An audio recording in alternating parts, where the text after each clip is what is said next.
working to save wildlife and wildlands all around the world.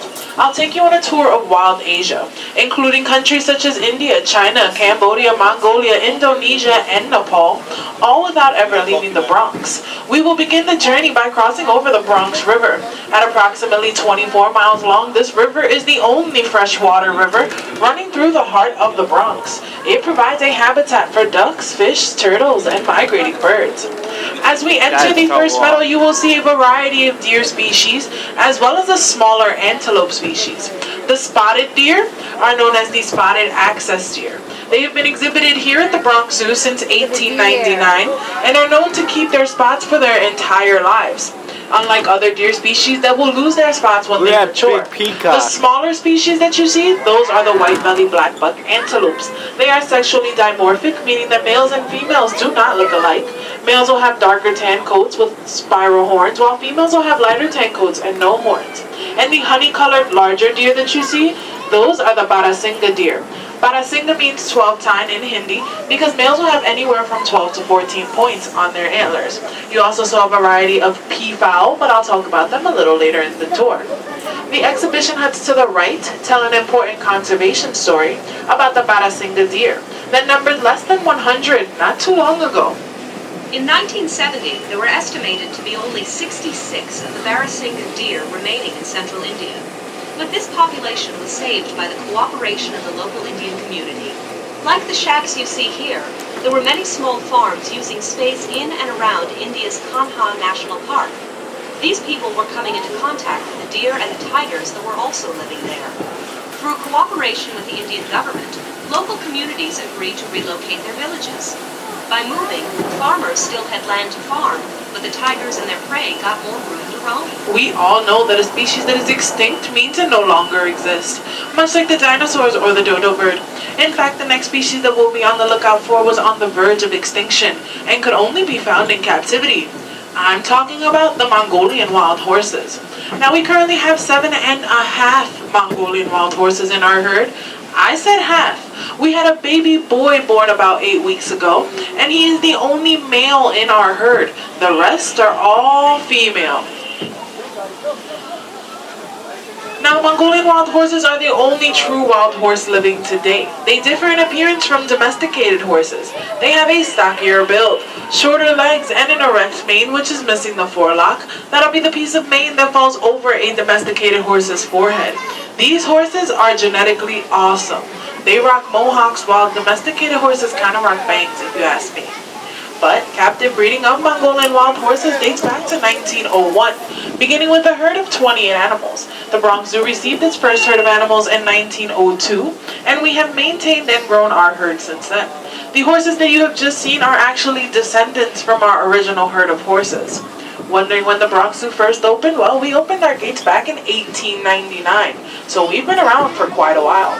Some interesting information comes along with the Mongolian wild horses and how they got their name that dates back over 20,000 years ago. The first accounts of Mongolian wild horses come from rock engravings, paintings, and even cave drawings that date back more than 20,000 years. And the first written accounts were from Tibet, sometime around 900 AD. But these horses remained largely unknown and unnamed to the Western world for many years. During an expedition to Central Asia in 1879, a famous Russian explorer and naturalist, Colonel Nikolai Przewalski, encountered the horse in western Mongolia. Because of his discovery, this species is also known as Przewalski's horse. There have also been some recent reintroductions of Mongolian wild horses from herds of North American and Asian zoos back to Mongolia and China, so they're definitely making a comeback. Though our field researchers sometimes find it difficult to locate the animals they want to study in the wild, you have no worries. You have 2 tour guides here today, myself and Diane, and we'll be able to help you pinpoint the animals out as we go along today. So just put yourself in their hooves and think about where you would go if you needed a shady spot, a quiet place to rest, or a little grazing time. As we enter the Angkor Forest, we'll look for 2 endangered species, the brown-antlered deer and the gaur. So as you come into the forest, all of our animals seem to have migrated to the left, We'll start with the brown antlered deer that are all the way on the left-hand side, and we'll get to the gaur in a couple of moments. Now, the brown antlered deer get their name because of the curved shape of the male deer's antlers that form two big eyebrows. They are currently classified as vulnerable as they're losing their wild space due to farming. They have resulted to feeding on farmers' crops, though it doesn't carry the nutritional value that they need, so they're pretty much feeding themselves to starve. Now, the gaur, the larger, darker species, they are the world's largest wild cattle. Males can weigh 2,000 pounds, stand 6 feet tall, and 10 feet long. With their impressive size and horns, they have very few enemies in the wild because they can fight off anything, even a tiger. But what threatens the gaur is the loss of their Asian habitat and diseases that they can catch from domestic cattle. You might have seen the deer, but in case you didn't, they do not have antlers because it's currently Ladies' Day Out. Believe me when I say they look like two big eyebrows. Both brown antlered deer and gaur participate in a species survival plan that we have here at the Bronx Zoo. Here at the zoo, we help gaur and brown antlered deer and many other species by participating in cooperative zoo management programs called species survival plans. The name says it all. The plans aim to help these animals survive.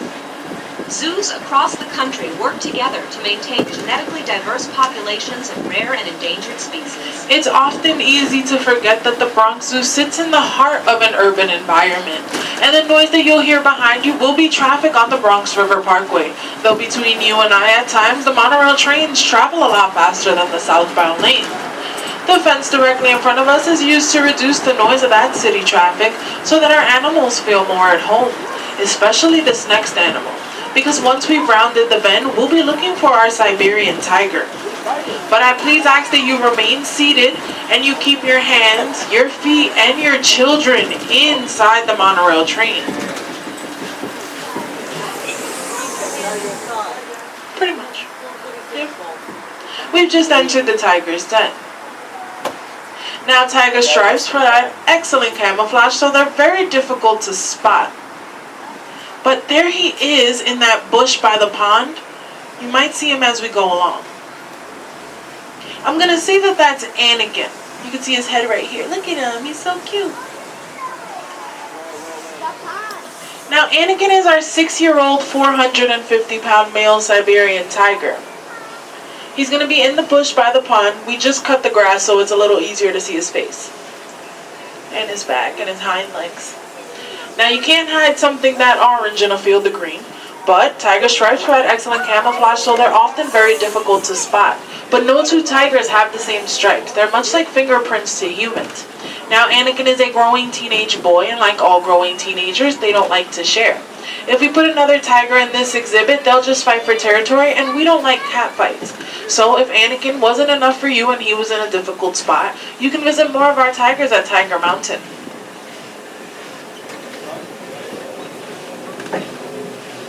Now, remember the peafowl that we saw in the first exhibit? There's more of them. Now, they're the only free-roaming animal here at the Bronx Zoo. And males are called peacocks. Females, peahens. Put them together, you get a beautiful set of baby pea chicks. Now, you can tell males and females apart because males will have the royal blue necks with the beautiful back feathers, while females will have brownish green necks and no back feathers. Happen to see a male running around the Bronx Zoo with the blue neck but no back feathers? Don't worry, he has successfully made it for the season, so we'll congratulate him.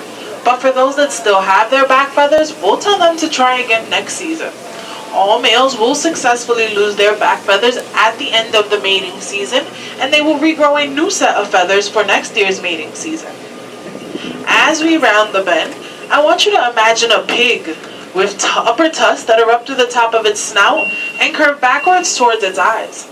This pig is called the babirusa, and we'll be approaching some now. We'll enter the bamboo forest, and you'll look through the bamboo thicket. Now, babirusa means pig deer in the Malay language because of the tusks that resemble antlers. Males will use those tusks to fight off other males to display dominance as well as to attract females. But their skin tone allows them to blend in with the mud and rocks, much like the ones in their exhibit. That's Kathy and Hillshire, our mom and our baby. Now, I ask that you please remain seated and you keep your voices low for our next animal, as that's our Asian elephant.